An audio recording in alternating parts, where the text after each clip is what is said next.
What's going on, guys? Joey Sisman here again from Prepare for Performance. Today we're going to work on hip mobility exercises. I'm going to give you about 10 exercises or movements, whatever you want to call it. Again, still kind of going on the series of some movement. We talked about front squats last week. Before that, we talked about RDLs. Now, just change it up a little bit into some more of like mobility flows. You can do this as warm-up, recovery days, if you're feeling kind of tight from lifting, from running, from if you play sports and you have an off day and you want to get some hip mobility, these exercises are going to be great for you. Today we're going to start off with some basically 90-90 rotation, shin box, great exercise. Again, the setup for this is you're going to get into a 90 degrees on both legs. You're going to make sure that you are staying more upright versus leaning back, because you want to get some, it's better to be more upright so that you get better hip mobility of internal and external rotation, like you were, if you were, doing sport or whatever. So instead of leaning back here where it's kind of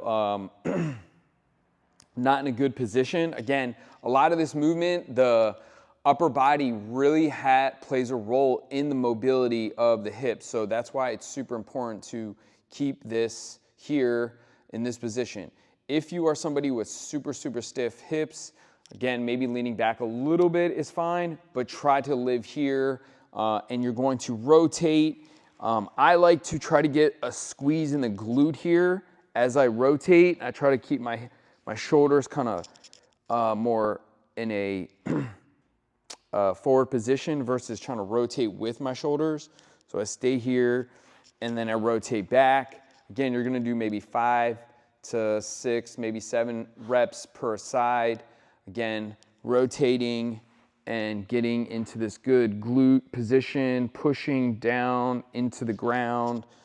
Again, try to stay upright. If you have bad hips, a little bit of a lean back can help.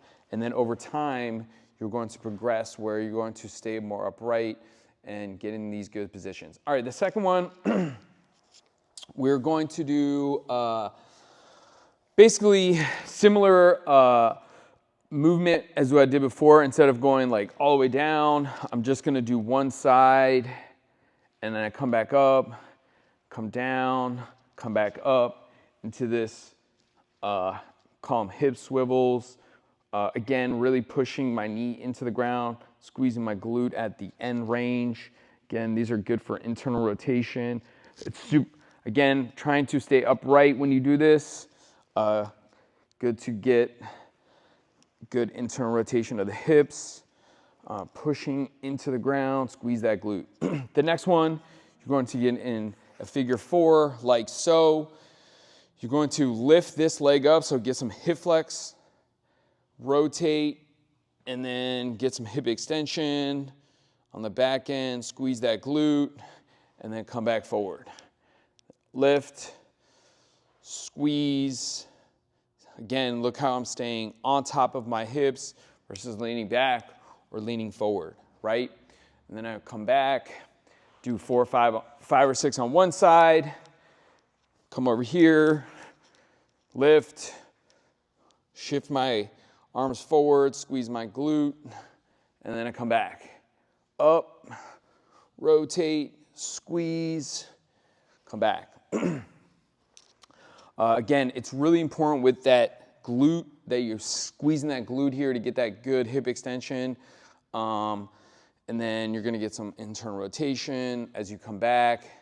And then here, bring it forward.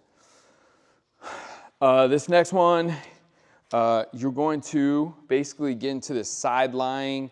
You can be here if you have not great hip mobility, but again, I like to stay more stacked.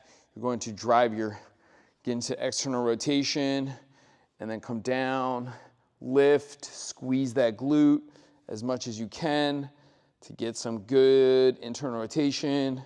Then drive back up, come down, squeeze, lift this back toe. It's super important also that you work on your breathing as you do this stuff, so you're not holding your breath. It can help allow some of these musculature areas or whatever to kind of release a little bit, because a lot of people that are, if you're tense and you don't breathe, it's like when you're doing yoga and stuff, you try to relax a little bit, it's not going to help out, and it could keep some of that mobility that you're working on. And you might notice also that one side is a little bit more mobile than the other, so you might pay a little bit more attention or give a little bit more love to the one side. All right, the next one, you're going to get in a quadruped position, like so. Okay, you're going to do almost like a dead bird dog, but your arm is going to come out to the side, getting some shoulder stability on one side, and you're going to come forward, touch with your heel, and then touch with your toe in the back. Come up, touch, come back, touch, come back. Again, 5 or 6 on one side, switch, touch, come back, touch, come back. Again, 5 or 6 on the other side. This next one, you've probably seen this a lot before.